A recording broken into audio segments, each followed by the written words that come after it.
Abra sua Bíblia em Apocalipse capítulo 2, versículos de número 18. Apocalipse capítulo 2, versículo de número 18. Nós vamos ler a carta escrita pelo Senhor Jesus para a igreja em Tiatira. Você que achou, diga amém. Alguém ainda não achou? Está aqui? Quem não achou pode ver aqui, está com o texto aqui na tela. O Mateus já resolveu o nosso problema lá, glória a Deus pela vida dele.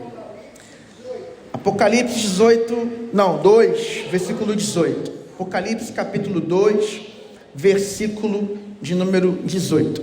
Vamos ler a palavra do Senhor. Ao anjo da igreja em Tiatira escreve: estas coisas diz o Filho de Deus, que tem os olhos como chama de fogo e os pés semelhantes ao bronze polido.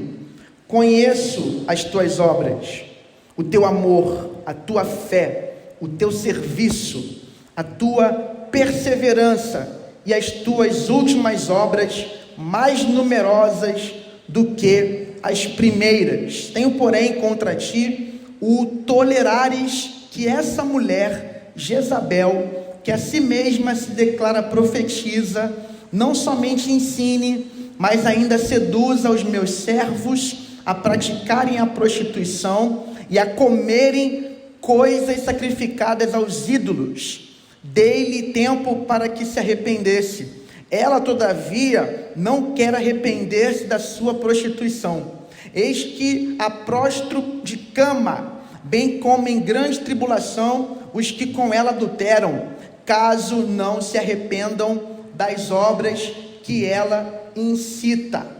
Matarei os seus filhos, e todas as igrejas conhecerão que eu sou aquele que sonda mentes e corações, e vos darei a cada um segundo as vossas obras. Digo, todavia, a vós outros, os demais de Tiatira, a tantos quantos não têm essa doutrina e que não conheceram, como eles dizem, as coisas profundas de Satanás, outra carga não jogarei sobre vós, tão somente conservai o que tendes até que eu venha. E ao vencedor que guardar até o fim as minhas obras, eu lhe darei autoridade sobre as nações, e com cetro de ferro as regerá e as reduzirá a pedaços, como se fossem objetos de barro. Assim como também eu recebi de meu Pai, dar-lhe-ei ainda a estrela da manhã. Quem tem ouvidos, ouça o que o Espírito diz às igrejas. Amém, irmãos? Lemos aí a palavra santa, poderosa do Senhor Jesus. Bom, igreja, vamos começar então a tratar nessa noite, talvez aí a parte 1 de parte 2, 3, 4, não sei, é uma carta maior, você reparou, né? São mais versículos. E a igreja de Tiatira é uma igreja que está passando por uma situação semelhante às igrejas que nós tratamos aqui anteriormente. Bom, você repara logo no começo da carta, Jesus sempre se apresenta dentro da realidade daquela igreja. Ele fala de si mesmo, mas ele está falando também quem ele é diante da realidade daquela igreja. E para a igreja em Tiatira, ele se apresenta como o Filho de Deus e aquele que tem os olhos como chama de fogo e os pés semelhante ao bronze polido. Irmãos, o pastor, o sumo pastor da igreja, não sou eu, é o Senhor Jesus Cristo. O Senhor é o cabeça do corpo. Ele conhece não só a realidade da PIB do Mendanha, ou da PIB da Serrinha do Mendanha, ou a PIB da Serrinha, ou a PIB do... Enfim, escolha aí o nome que você preferir, mas ele conhece a realidade da Serrinha, mais do que qualquer pessoa que mora aqui desde que nasceu e está aqui há 70 anos, 50 anos, 60 anos. Ele conhece esses sítios todinhos aqui. Ele conhece essas ruas todinhas para lá para baixo, ali no Parque Mendanha, ali naquela região todinha, mais para baixo.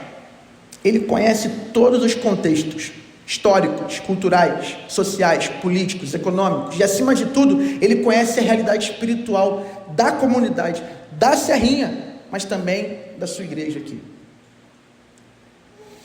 Portanto, ele é quem, em última instância, cuida de cada um de nós. E ele também cuida da missão dele aqui nesse lugar. Porque a missão é dele.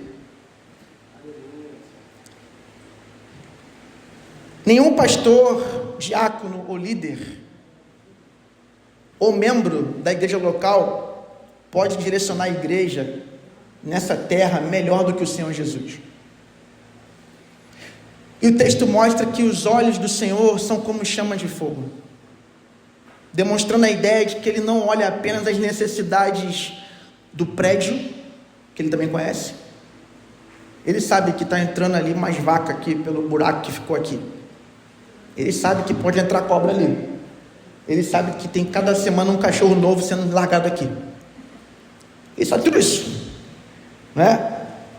Mas ele também conhece a necessidade de cada família aqui dessa comunidade. Ele conhece todos os casamentos aqui, todos os filhos e netos aqui, todas as pessoas aqui, os homens e mulheres. Ele conhece tudo. Ele também conhece cada um de nós individualmente. Ele conhece a nossa realidade espiritual.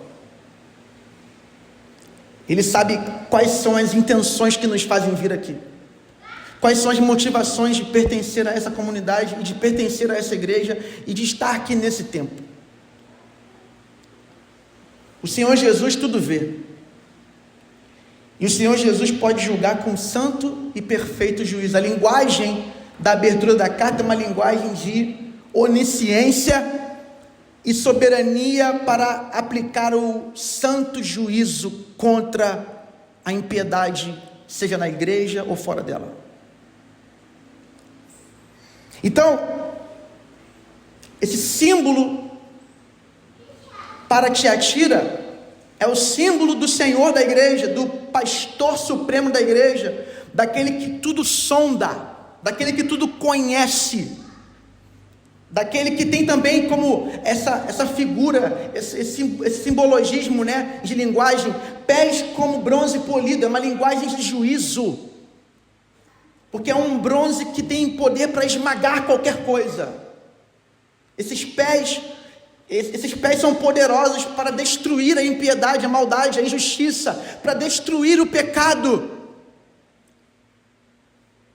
para destruir até mesmo aqueles que são impiedosos e são impenitentes e, enfim, são réprobos, reprovados. Esses também sofrerão juízo. Há um lago de fogo prometido no Apocalipse, que não é só para Satanás e os anjos, mas também para muitos homens e mulheres e pessoas de várias idades que foram impiedosos e resistentes ao Evangelho, não creram e não se arrependeram. Um dia o juízo também virá sobre todos esses. Então, quando você vê esse texto, você precisa ter uma dimensão da grandeza do Senhor Jesus. Quem está falando não é um homem qualquer, não é o pastor Maikson, não é o pastor Edson, não é o diácono Aloísio, não é o diácono Selmo, não é a diaconisa a Maria Alice, não é a diaconisa Serrinha, não é a diaconisa Elane. Quem está falando é o Senhor Jesus Cristo, o supremo pastor da igreja, o Rei dos Reis, que tem olhos como chama de fogo e que nada fica oculto aos seus olhos. Esse que anda no meio dos candeeiros de ouro, que é a igreja, a menorá de Cristo, como nós falamos sobre o texto lá da carta de Jesus à igreja em Éfeso. De modo que, irmãos, nada fica oculto, nenhum pecado, nenhuma intenção maligna no coração poderá ficar impune por muito tempo, porque o Senhor, Ele é também supremo juiz, Ele tem pés como bronze polido, como latão reluzente, e Ele vai julgar não só a igreja, porque nós falamos aqui, né? Estudando a carta de Jesus à igreja em Pérgamo, o juízo começa na casa de Deus. 1 Pedro capítulo 4, ele vai julgar a igreja, já tem julgado muitas vezes a igreja, muitas vezes, e também julgará todo mundo no fim dos tempos. Bom, para que nós possamos caminhar um pouquinho mais, nós temos um horário hoje para cumprir, eu quero trazer um pouquinho do contexto histórico-cultural da cidade de Tiatira. E nós podemos verificar que Tiatira era uma cidade pequena, localizada a 64 quilômetros da cidade de Pérgamo, que foi a cidade onde nós tratamos nos últimos encontros nossos. E ela é uma cidade com uma como é que eu posso dizer? Essa cidade, ela tem, eu queria lembrar a palavra exatamente para poder citar para os irmãos, uma vocação. Ela tem uma vocação para o comércio. É uma cidade extremamente voltada para a prática do comércio. Então era uma cidade de maioria de comerciantes, trabalhadores, quase todos eles eram comerciantes envolvidos na fabricação de tecido, de tintura e de cerâmica. E eles trabalhavam tanto na exportação como no consumo e no comércio local. Cada área de atuação profissional tinha um sindicato de comércio, e cada sindicato tinha um próprio Deus com D minúsculo, padroeiro daquele sindicato. Então, como outras cidades, você vê também um certo sincretismo religioso, um paganismo, um contexto de politeísmo. É nessa cidade que vivia Lídia. Atos capítulo 16, versículo 14, vai nos dizer o seguinte: certa mulher chamada Lídia, da cidade de Tiatira, vendedora de púrpura, uma comerciante, temente a Deus, nos escutava. O Senhor lhe abriu o coração para atender às coisas que Paulo dizia. Ela se converteu a Cristo em Filipos. Ela era uma comerciante em Tiatira. Então, Tiatira era uma cidade muito voltada para o comércio e com pouca presença religiosa. Não haviam templos, não era uma cidade como Pérgamo, que tinha uma disputa lá de templos para Atena, para Zeus, para Asclépio, Deus serpente. Não, você tem lá uma cidade mais voltada para o trabalho, para as coisas mais terrenas e muito menos preocupada com religião. Cidade que tinha essa cultura, essa economia voltadas para o comércio, basicamente, tinha nessa questão dos sindicatos, ou poderíamos chamar de grêmios, um sistema que envolvia práticas de paganismo, ou seja, culto a falsos deuses, onde se havia nesses cultos um banquete com muita comida e bebida alcoólica. E logo depois de todo mundo beber bastante, comer bastante, como prática do culto, havia também a prostituição cultural. Obrigado, minha irmã. Estou com uma garrafinha aqui, mas eu agradeço, porque toda água, para quem tem língua presa, é bem-vinda. Amém, irmão? Amém, igreja? Vou até beber aqui, aproveitar que a irmã foi generosa e me trouxe essa água. Então o povo tinha essa questão de paganismo misturado com imoralidade sexual. Um contexto muito semelhante com a cidade de Pérgamo.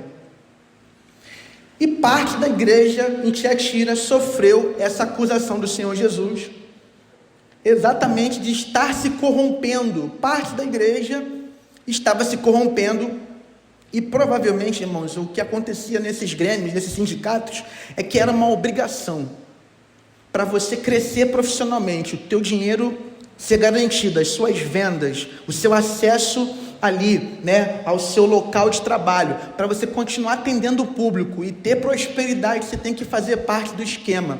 E o esquema era pautado nessa relação aí de paganismo, de idolatria, carnes sacrificadas a ídolos, bebidas alcoólicas, aos montes, e logo depois também esse culto com base em prática de prostituição.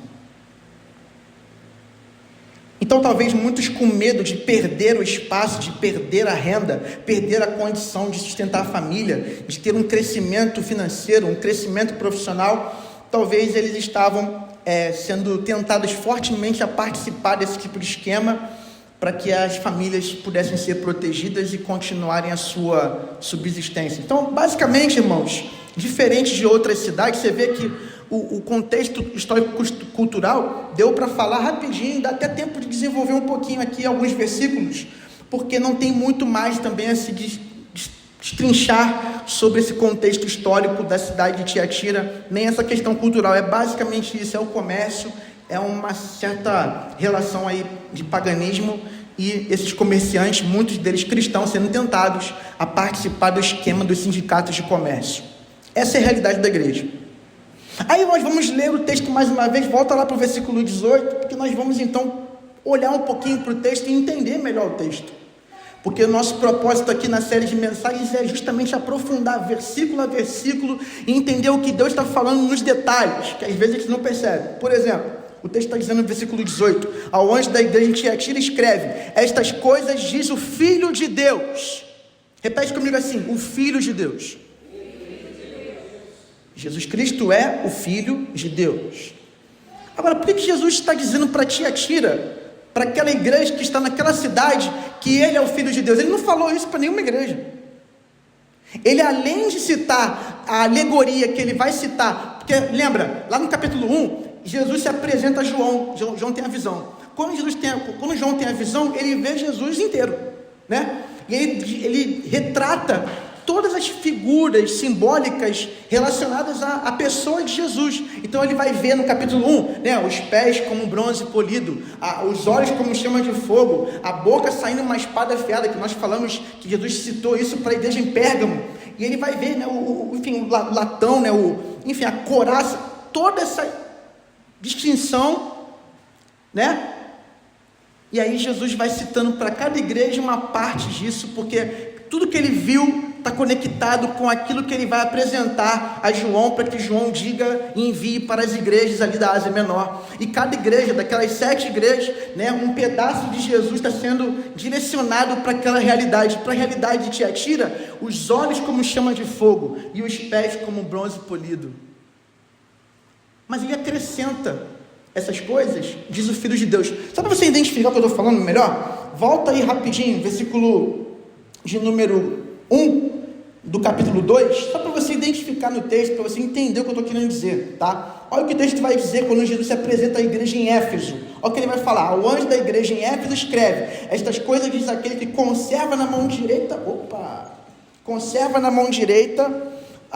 as 7 estrelas e que anda no meio dos 7 candeeiros de ouro. Se você voltar ao capítulo 1, você vai reparar lá no versículo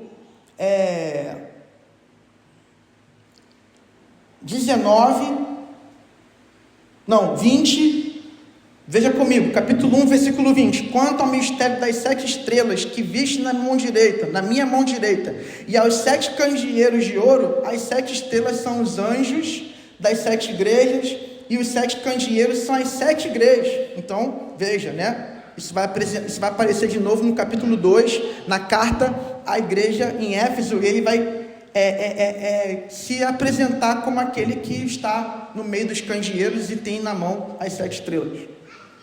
Aí no capítulo 2, versículo 8, olha o que o texto vai dizer: ao anjo da igreja em Esmirna, uma igreja fiel, mas muito sofredora, sofria muita perseguição, ele vai dizer: estas coisas diz o primeiro e o último, que esteve morto e tornou a viver. Se você voltar no capítulo 1, o que ele está dizendo? Exatamente no versículo 17, quando João cai aos pés do Senhor, né? João vai dizer, versículo 17, capítulo 1: quando o vi, caí a seus pés como morto, porém ele pôs sobre mim a mão direita, dizendo: não temas, eu sou o primeiro e o último, aquele que vive, estive morto, mas eis que estou vivo pelos séculos dos séculos. Aí você vai ao texto lá, no versículo de número 12, acompanha aí na sua Bíblia. Alguns estão olhando para mim, está aparecendo aqui? Então amém, vai acompanhando ali. Eu pensei que vocês estavam só ouvindo, né? Mas está vendo aqui, então tá bom. Capítulo 2, versículo 12, os jovens estão ali correndo, estão trabalhando, é isso? Amém. Ao anjo da igreja em Pérgamo escreve: estas coisas diz aquele que tem a espada afiada de 2 gumes. Você volta no capítulo 1, quando João vê o Senhor, ele vai declarar isso aonde? Ele vai declarar isso no capítulo 1, no versículo de número... Agora um silêncio aqui, vamos ler aqui, né? Versículo 12, voltei para ver quem falava comigo, e voltando vi 7 candeeiros, no meio dos candeeiros um semelhante filho do homem, com veste talais e cingido. à altura do peito, com uma cinta de ouro. A sua cabeça e cabelos eram brancos como a alva lã, como neve, os olhos como chama de fogo, os pés semelhantes ao bronze polido, como que refinado numa fornalha, a voz como voz de muitas águas. Enfim, eu não estou vendo aqui, mas o texto, certamente Jesus está sendo apresentado aqui como aquele que tem na boca saindo uma espada de 2 gumes. Se não vai aparecer aqui, vai aparecer no contexto de Apocalipse. Tá onde? Se for seguir, não vai ver, né? E da sua boca, aí pronto, faltou paciência do pastor para ler, verdade, versículo 18, tinha na mão direita 7 estrelas, e da boca saía ali uma espada afiada de 2 gumes. Pronto, tá aí, pronto, é isso mesmo, amém, obrigado, tio. Então no versículo 18 agora, está sendo destacado os olhos como chama de fogo, e os pés como bronze polido. O que nós vamos verificar, não hoje, não vamos continuar hoje, mas na semana que vem, caminha daqui, é que Jesus Cristo está se apresentando como Filho de Deus. Por quê? Vou explicar isso para você. Primeiramente, ele se apresenta como Filho de Deus porque na cidade de Tiatira havia um Deus principal a ser adorado, que era Apolo, e Apolo era considerado filho de Zeus. Nós vimos na semana passada que Zeus era adorado em Pérgamo, e era considerado o Deus que era pai, que era criador, que tinha controle sobre toda a criação, sobre tempestades, raios e tudo mais.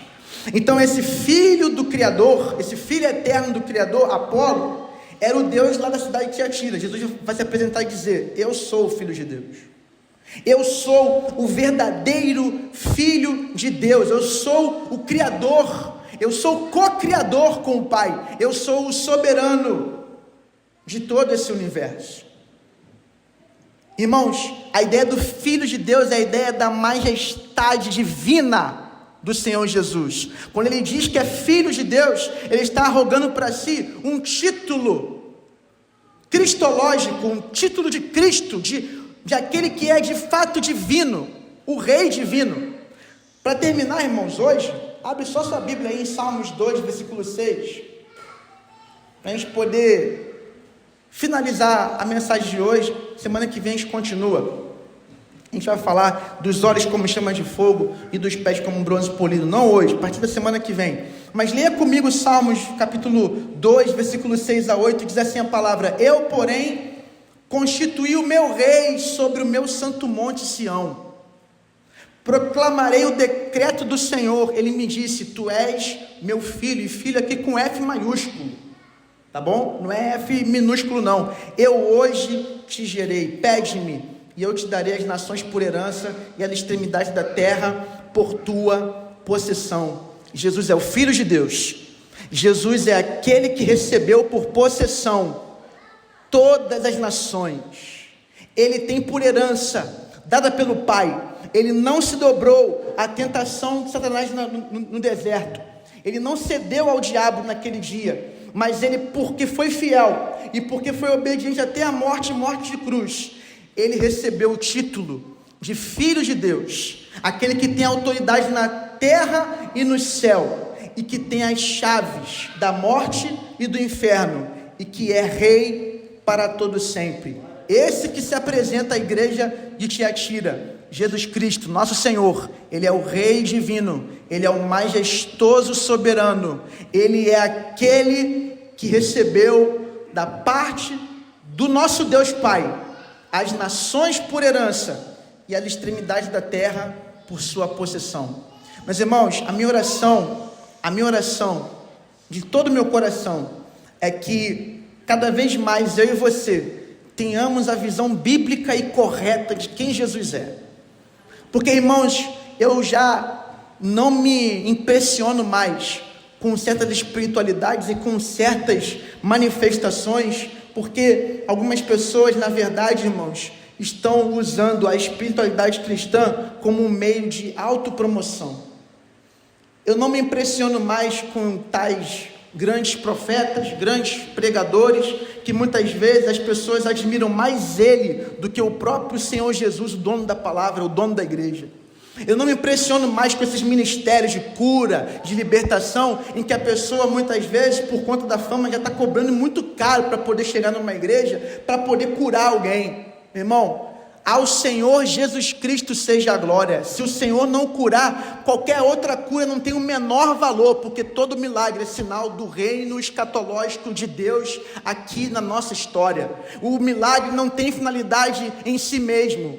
Jesus Cristo faz milagres para manifestar o reino de Deus, para mostrar que o futuro, onde não haverá doença, onde não haverá opressão maligna, onde não haverá maldade, esse futuro está sendo antecipado quando o milagre acontece. Não haverá fome, nem miséria. Mas, irmãos, que Deus nos dê essa visão de quem Jesus é, e que não olhemos tanto para o homem, quanto devemos olhar para o Cordeiro.